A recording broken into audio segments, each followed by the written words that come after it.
જય શ્રી કૃષ્ણ મિત્રો, વાસ્તુશાસ્ત્રના આ 27 નિયમો હંમેશા યાદ રાખજો, તમારું જીવન બદલાઈ જશે। જી હા મિત્રો, વાસ્તુશાસ્ત્રની આ 27 ટિપ્સ તમારા ઘરને ખુશહાલ બનાવી દેશે અને જીવનમાં આવતા તમામ સંકટો જેવા કે ગરીબી, બીમારી અને દરિદ્રતા દૂર થઈ જશે। એટલા જ માટે મિત્રો, આ વિડીયોને અંત સુધી સંપૂર્ણ જોજો અને વિડીયોને લાઈક કરીને કમેન્ટ બોક્સમાં જય માં લક્ષ્મી જરૂર લખજો। નંબર 1, તમારા ઘરના નળમાંથી પાણી ટપકવા ન દો, આનાથી ઘરમાં આર્થિક સંકટની શક્યતા રહે છે। નંબર 2, ઘરમાં તૂટેલા ફૂટેલા વાસણોનો ઉપયોગ ન કરો। નંબર 3, છત પર રાખેલી પાણીની ટાંકીમાંથી પાણી ટપકવા નહીં દો, ઘરમાં નકારાત્મક ઉર્જાનો પ્રવેશ થાય છે। નંબર 4, વાસ્તુ નિયમ મુજબ જ પૂજાર મંદિર બનાવવું જોઈએ અને કોઈ પણ દેવી દેવતાની એકથી વધુ તસવીર કે મૂર્તિ ન રાખવી જોઈએ। નંબર 5, તિજોરીમાં હળદરની ગાંઠ અને થોડા ચોખાને પીળા કરીને પીળા કપડામાં બાંધી રાખીને મૂકી રાખવા, આનાથી ધન ધાન્યમાં વૃદ્ધિ થાય છે। નંબર 6, દરરોજ સવારે અને સાંજે ઘરમાં કપૂર જરૂર સળગાવો, જેનાથી ઘરમાં સકારાત્મક ઉર્જાનો પ્રવેશ થાય છે। નંબર 7, શુક્રવારે છોડીને દર અઠવાડિયે દરરોજ ઘરમાં સમુદ્રી મીઠાથી પોહો લગાવવો, ઘરમાં સુખ શાંતિ અને સમૃદ્ધિ રહે છે। નંબર 8, ઘરમાં ક્યાંય પણ કરોળિયાના જાળા ન બનવા દો। નંબર 9, ઘરમાં ક્યાંય પણ કચરો કે પાણીનો જમાવ ન થવા દો। નંબર 10, ઘરની છત પર કચરો, ભાંગેલું ફર્નિચર કે ચોકડા ન રાખવા।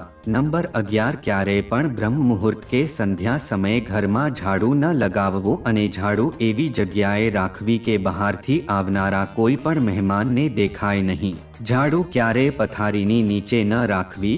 નંબર 12, ઘરનો ઈશાન ખૂણો અને ઉત્તર દિશાને હંમેશા સ્વચ્છ અને ખાલી રાખવી। નંબર 13, વોશરૂમ હંમેશા સૂકા રાખવા, નહીં તો તેમાં નકારાત્મક ઉર્જાનો પ્રવેશ થાય છે। પશ્ચિમ દિશાને હલકી કે ખાલી ન રાખવી, જેને કરિયર માટે અશુભ માનવામાં આવે છે। નંબર 15, ઘરના દરવાજા, પડદા કે ચાદરમાં જાંબલી કે રીંગણી રંગના ન લગાવવા। નંબર 16, ઘરમાં સીડીઓ પૂર્વથી પશ્ચિમ કે ઉત્તરથી દક્ષિણ દિશામાં જ બનાવવી, ક્યારે પણ ઉત્તર પૂર્વમાં સીડીઓ ન બનાવવી, નહીં તો આર્થિક નુકસાન અને આરોગ્યહાનિ થઈ શકે છે।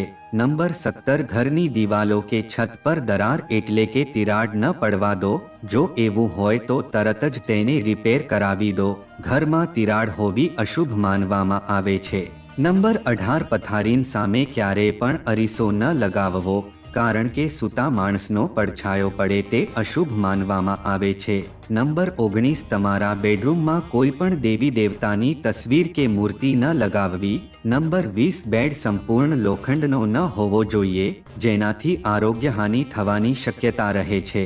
નંબર 21, બેડરૂમના બલ્બનો રંગ ન તો વાદળી હોવો જોઈએ કે ન તો લીલો, બલ્બ માટે અન્ય રંગોનો ઉપયોગ કરી શકાય છે। નંબર 22, ફાટી ગયેલી ચાદર, ફાટેલા પડદા કે ફાટેલા તકિયાનો ઉપયોગ ન કરવો।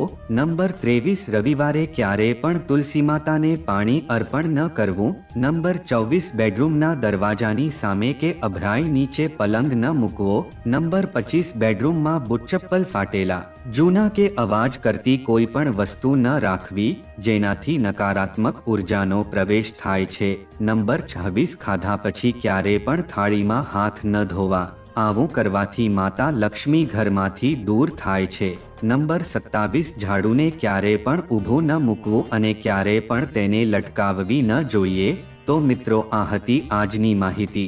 જો સારી લાગી હોય તો આ વિડીયોને લાઈક, શેર જરૂર કરજો અને ચેનલ પર નવા હો તો સબસ્ક્રાઇબ જરૂર કરજો। મળીશું નેક્સ્ટ વિડીયોમાં। ધન્યવાદ। તમારો દિવસ શુભ રહે।